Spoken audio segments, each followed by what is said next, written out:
Radio Bypass, bringing you rock and roll music that deserves to be heard.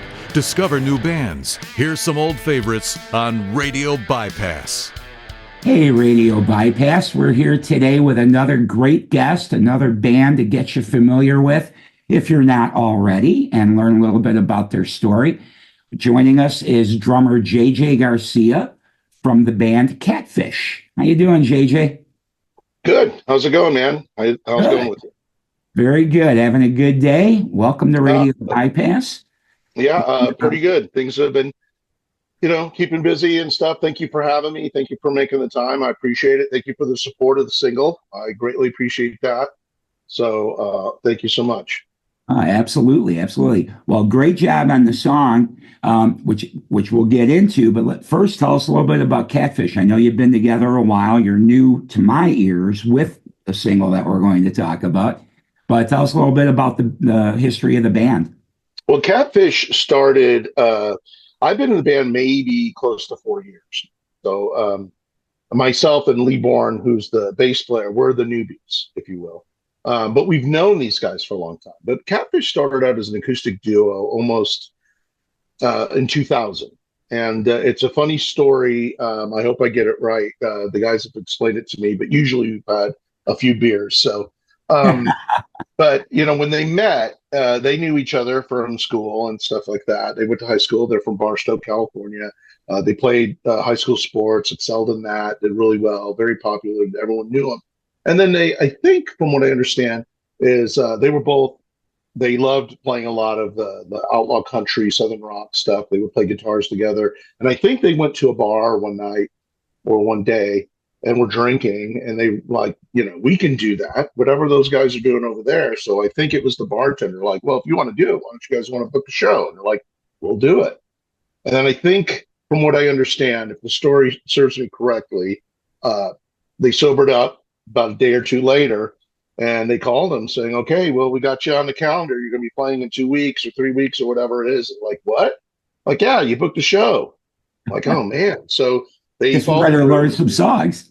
Yeah, so they followed through, and they already knew a bunch of songs, but they needed a name, and I think it was somebody that worked with Dusty that, and they're like, hey, man, we need a name for our band. We're going to be doing a show pretty soon, or some guy randomly said, oh, do Katfish, like sounds Southern, but it's spelled with a K. And like, okay, so there you go.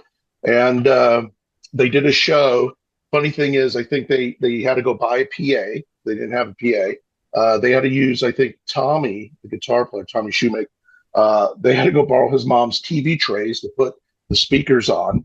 And they put a monitor in front of them, and they told everybody, but it was a packed house. And it was a great night, and everyone came out, and they're like, okay, we can do this. So they started doing shows around the high desert region, but they didn't do a lot of shows. So they became pretty popular by seldomly playing. Like, they didn't oversaturate the market. They were smart about it.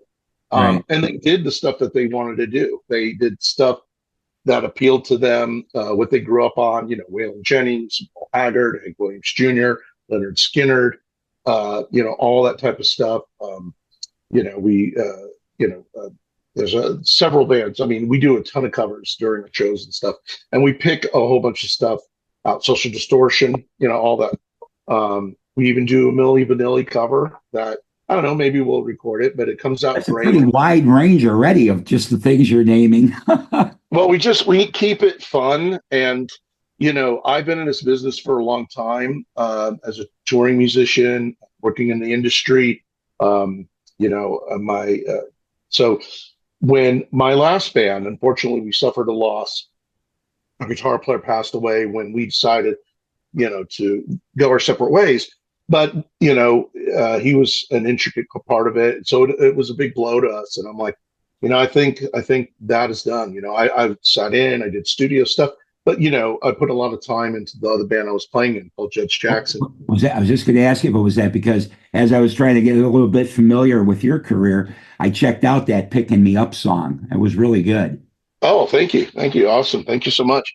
Yeah, it was hard, but see, Tommy and Lee and a lot of our friends in Barstow, they knew of us because Tommy's band used to open for us, and he would let us crash at his house, and we toured quite a bit.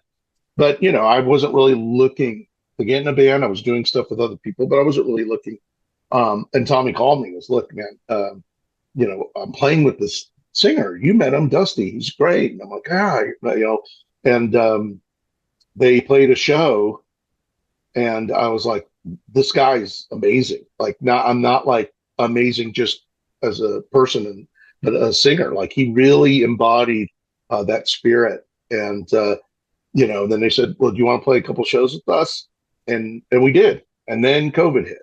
And when COVID hit, we played pretty much any place that would have us, because there was so many restrictions in Los Angeles, ton of restrictions in Vegas. Like, it shut a lot of people down. Sure. But we were playing, good sized rooms. Like, hey, we got a call from this place in Pahrump, Nevada, Topac, Arizona. We were playing in Allendale, California, all those places that you really have to look for. But people showed up, and we're like, we took our precautions, and we did whatever we did, and we played. And everywhere, any place that had electricity, like, all right, cool, that made sense. And we did it, and we honed our chops that year by playing off the beaten track, and we worked on new songs, and we first at Dusty's and Tommy's house from time to time. And that's the thing too, is that we live separate. Like, I live in the Fraser Park area. Dusty lives in Topac, Arizona. Tommy lives in Helendale, just outside of Barstow in Victorville. And Lee lives in Victorville, California. So we're, Tommy and Lee actually live the closest together. Right. But it's but we get together at shows. Dusty will send us songs. We're working on them at home. We get there early enough. We'll go through them at sound check, and then we'll give it a try, and we go for it. And we played some. What was the place? I noticed the song "Crazy" when we were playing it. Everyone appealed to that a little bit more than some of the others. But definitely when we were playing the Old Town Saloon in Laughlin, I really noticed that. Like, oh, sorry, give me a moment here. Sorry, it got dark here for a second. I was going to say, the PG&E shut off the power. What's going on? Yeah. So it's funny. But yeah, I noticed at that gig, man, the song is great. So when we recorded stuff, I really, Dusty didn't record a lot, but he embraced it, and we just went for it. We recorded a bunch of songs in the studio. A lot of stuff was first and second takes, and we did different covers of different things, but "Crazy" was one of them. It just seemed like some of those songs were coming across well live.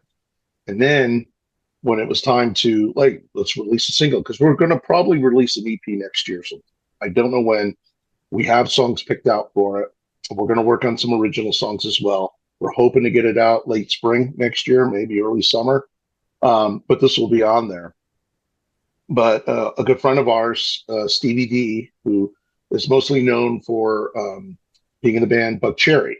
And before you get into all that, because we didn't really we didn't talk about the single yet. So that, okay, guys, this is what we're JJ and I were getting together to talk about primarily, is the single "Crazy" that he's referencing now. You may have heard it on the music show a few weeks back. You'll hear it again at the end of our chat here. Really cool song. I was telling JJ, being, that music's a little out of my scope of what I'm normally listening to. I hadn't been familiar with it, so I just knew it was a really good song, really well done by Katfish. Learned it was someone else's song originally. Probably the only one in the dark about that song, because it seemed like everyone in my world knew about it. But I fell in love with it because of these guys. Just a super cool version. And yes, I thought it was interesting that Stevie from Buck Cherry was involved. So now please tell us the story. Okay. All right. Then, so with Stevie and I, he's actually, I manage a couple different artists, and he's been working with an artist called Gen Z that he's been co-writing songs with. And Stevie's co-written with a lot of people, and he's a, great guy, tremendous producer, tremendous songwriter, other than being a fantastic guitar player. And it was great because I basically said, look, I need we need a solo on this. We want to clean it up, and we recorded it. So he played the B3. He played some rhythm acoustic. He does the acoustic solo on it in the outro, and did a fantastic job. I mean, and co-produced it. We were really excited when we got it back and listened to it. Like there wasn't too many recalls. We were like, oh no, we're like, hey man, we actually sound pretty amazing. It truly does. It's got great sound. The sound quality is good. The production's good. Yeah, but I mean, thank you, and I don't mean it condescending. It's just like he took it and took it to another level where we didn't think about. So as a producer and a songwriter, he's like, well, look, I'm gonna, what if we do this or what if we do that? And it came out great, and we were very happy with it. And we've been getting a lot of play from it, your show included. So we were really stoked about it, and we're hoping to do more with them in the future. Yeah, no, that's awesome. Because when I saw he was involved, I was expecting a different, again, because I wasn't familiar with the song, I was expecting it to sound a little different than it does. But man, it just caught my ear. I'm like, I ended up listening to it twice in a row when I first got it, and I was like, dang, this is really good. But also a little different than what I would expect from Buck Cherry, obviously. Right. But then when I saw that he was the producer as well, or I guess co-producer, I was really impressed with the sound too, because I hear a lot of modern mixes that I'm not overly crazy about, and this had more the type of mix that I like to hear. It was just really good. Oh, thanks, man. I mean, yeah, thank you very much. Your singer is killing on it. Yeah, Dusty is fantastic. He's kind of he's an anomaly in some ways. I've never heard of him until I met him. Ironically, I was booking an event out here in Fraser Park called Fiesta Days, and I booked Katfish as a duo, and it rained. So I called the guys. I go, look, we're going to try to fix the tent. We're going to do this. You guys could still come out. And people around here from this, even to this day, have mentioned like Katfish pulled up, Tommy and Dusty. And I go, look, if you get here, I'll still pay you, because if we can get this thing happening, you guys are going to play. And that would have been my first time seeing them. And that was probably 7 or 8 years ago, maybe a little bit longer. But the funny thing is they came with a bunch of people following. So it wasn't like them just showing up ready to play. I'm like, people at the organization were like, who's this? And there's like a van load of people and 5 other cars following. And I'm like, that's that band Katfish. But they never got to play because it rained so hard, it ripped the tent where we were at. Like, I was hoping the story was going to go, they came and the sun came out. Now, unfortunately, it didn't happen, but I later got to see Dusty in his element. He's a no BS guy. Like he tells it as it is, but he plays what he likes to play. Everything in his wheelhouse that has shaped him as a musician and as a singer. I mean, we'll throw covers in to throw people off. We'll throw covers in that he grew up listening to. Same with Tommy and myself and Lee. So the thing is that we try to have fun with it. I mean, we all know there's a business side of it. I do a lot of that, and so does Dusty. But and Tommy as well. But the thing is that we like, look, let's not. We're not going to kill ourselves to make sure we do 100 gigs a year or whatever. If it makes sense, we'll play the gig. We got some gigs coming up that we're going to hopefully start announcing pretty soon.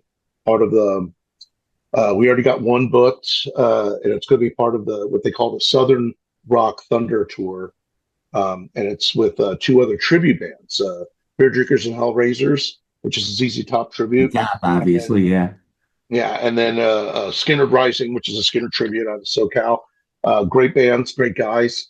And we already got a couple dates booked with them, and we're going to hopefully announce more pretty soon. So that everyone can just check our Facebook page and our Instagram page for the info. Awesome. Yeah, and I think I saw one date's coming up in November in Arizona. I think I saw. Yeah, that Lake Havasu. Yeah, that was a last minute one. We're going to do that one. We're actually going to get there at Dusty's house. Maybe we can convince him to do barbecue because he's an amazing cook as well. And then we'll practice, and then we'll do like a band meeting because we're all together. And then we'll do the show the next day, and then we'll head on out and then start gearing up for next year. Awesome. Now, you mentioned, like a tribute, ZZ Top tribute, Skinner tribute. So you've got Southern rock bands, like Molly Hatchet and Iron Maiden, or not Iron Maiden, the Outlaws, bands like that. But you mentioned also some of their influences being Merle Haggard and all that. So when people come to see Katfish live, the Katfish of right now, today, is it a little bit of a mix? Is it some like what we consider kind of the harder country rock, like an Outlaws or a Skinner or something, and some like traditional country? I mean, what would people be hearing at a Katfish show as far as? It varies. It's pretty much Dusty's call. We'll get a set list a couple days before so we can let it marinate, practice those songs. Anything from Waylon Jennings to Hank Williams Jr., like I mentioned. We've done some other stuff like Social Distortion. We've done Skinner. All these little things, and it varies. We'll throw in a Chris Stapleton cut. We'll do something, and we'll do album cuts too. I mean, we'll do some popular songs. So and it's primarily a lot of covers, but it's also just kind of a tribute to all that older stuff that you don't hear a lot. And we do it in a different form. So it's not just like a cover band coming up and doing it. We have, a really good feel of how we present the songs. We mess with the arrangement just a little bit, but the delivery stamp on it. Yeah. And the delivery is pretty much, is based on, how Dusty wants the song to come out and stuff like that. But as a drummer, for me, some of that older stuff is in 3/4, time signature. It has a swing to it. So it's really taught me some other stuff, pulling back a little bit more musically and not overwhelming, like we're not pile driving through it. We're, and doesn't say, yeah, pull back a little bit, or, let's simplify this and really hear the story of some of these old songs that we play. That's awesome. That's awesome. Well, yeah, that's important, for the drummer position, because there are a lot of guys that don't leave any space, and you got to leave some space. Yeah, I think in these situations, like I learned from playing in blues. I played in a band called Stone that was a blues rock band. I got to do some shows with Ultra Trout a long time ago. That was kind of like a live, audition. I didn't get the gig, but I got to do some shows with them. And that taught me a lot about pulling back and playing in the pocket more. I still take lessons to this day just to refine a lot of that stuff and try to keep that up because, it's, you could never, you could always use that in your arsenal play. I mean, instead of, just piling through it and stuff like that, we try to bring a lot to these songs. Mm-hmm. And we try to do, bring an element that people will enjoy it and go, oh, yeah, I know that. Like, again, like with Crazy, we change it up a little bit. It's not like in its pop format, if you will. And there's other songs that we do that are similar. We just change it a little bit. Gotcha. Well, I think that's really cool. Hopefully you'll get enough shows booked and get something in my area because I can come check you guys out. I'll let you know, man. We're hoping to come out to the Midwest sometime. Maybe do like a couple dates either on that tour or ourselves. I know we're booking. We're already talking about going back to Sturgis. We've went there a couple times already. Always had a great time playing there. We've been basically in the Southwest region around here, but we're getting offers already. So it's a matter of just making the time. And if it makes sense, touring is, and you go out there, you got to make sense of it financially for everybody. And we all have regular gigs, I mean, it's not like we're sitting around on a tour bus waiting for someone to call. We're, if we're not doing one thing to pay the bills, we're doing another. So. Right. It looks like for you, all kinds of music stuff. I see you've done some movie music, some TV music. So it seems like, which, again, as a drummer, maybe a little bit unusual, right? It seems like it's usually guitar players, piano players, stuff like that. But you get a few credits of your own with TV and stuff. Yeah, I've been pretty blessed. I've gotten great opportunities. Man, I mean, it's funny because with Judge Jackson and other bands and playing studio stuff for other people, we've had a lot of things that were synced and licensed and stuff like that. So that's always great to hear, when you hear an old program and stuff like that, or see something on NASCAR and like, that's me playing drums. It's awesome. And that never gets old. Hearing yourself on the radio, I mean, that never gets old. I mean, it's tremendous. And it's, I think I always make a joke of it. Tommy always reminds me because, I and Judge Jackson, we had a few songs that were played in the Super Bowl several years back. Nice. I forgot which one it was, but being a huge Bears fan, okay, it was the year that the Packers won, so it was bittersweet. So yes, I did get to hear 3 songs during the Super Bowl that I played on, but unfortunately, the Packers won the Super Bowl. So I'm still going to therapy for it, but I'll get through it. Well, I'm proud of you being originally from the Midwest, but being out in California for a long time, that you still held on to your love of the Bears. Yes. I'm the same way, 3 or almost 4 years now in California, but I still am always a Chicago guy, Yeah. Oh, man, I miss, I haven't been to the new Soldier Field. I have never been to the new Comiskey Park or whatever they're calling it these days. Right. But I stay, I've been in California. I have a ton of California friends. I've worked in California and, in the industry, of course, and stuff. And that's great. But I got buddies out there. I'm wearing one of my buddies' hats right now from the Cicero Barrel Company. Shout out to Rick Holder and his family. Hey, Rick. Great guys. Yeah, Rick, I went to high school with Rick. He's got a tremendous company that's in Cicero, I think, Indiana. And then he's got a office in Nashville. So, check them out for all your barrel wares. Anyways, a little plug. But yeah, I mean, man, the White Sox and the Bears have been a part of my DNA, and the Cubs. I got a lot of friends that are Cubs. Unfortunately, there are a couple friends from Indiana that are Packers fans, but I try not to hold them against it. Fair enough. Fair enough. All right. Well, before we wrap up, you mentioned social media. Is it Katfish Music? Is that your handle on social media?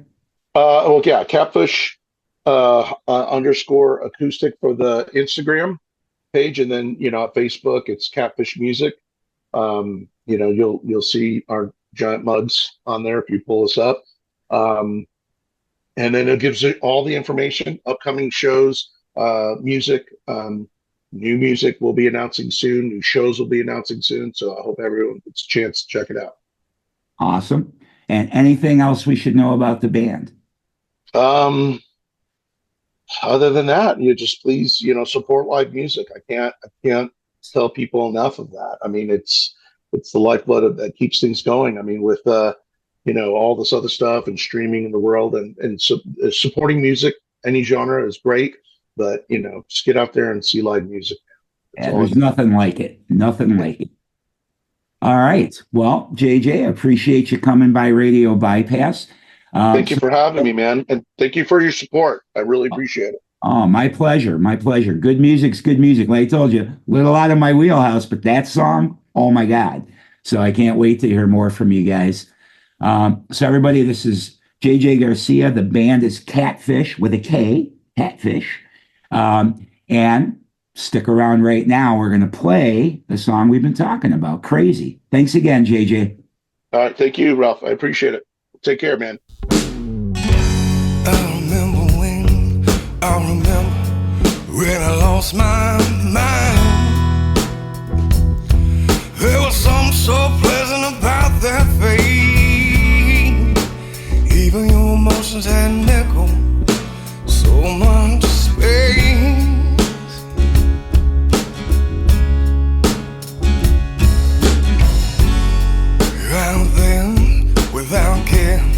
Yeah, I was out of touch, but it wasn't because I didn't know enough.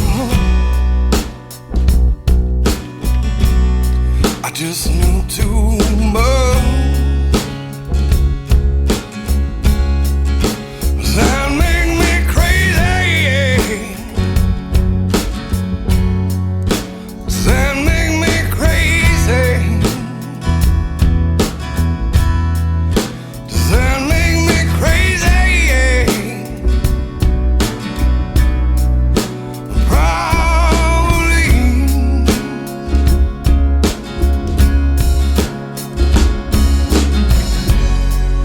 And I hope that you were having the time of your life. Overthink twice. It's my only advice.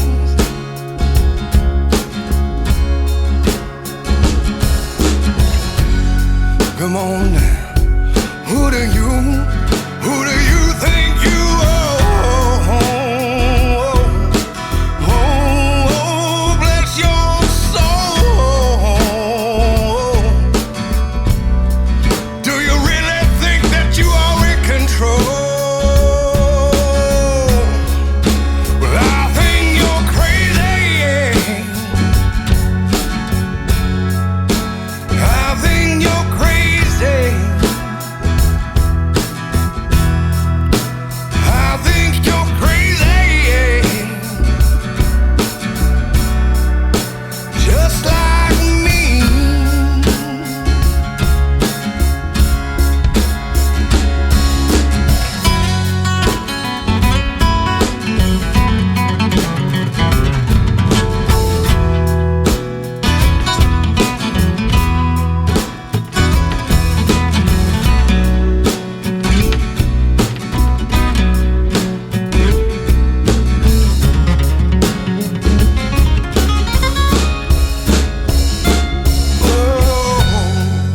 My heroes had the heart to live their lives out on me, yeah.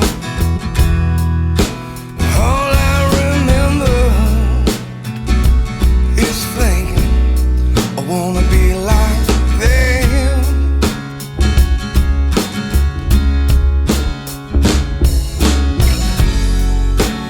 Ever since I was little, it looked like it's no coincidence that I come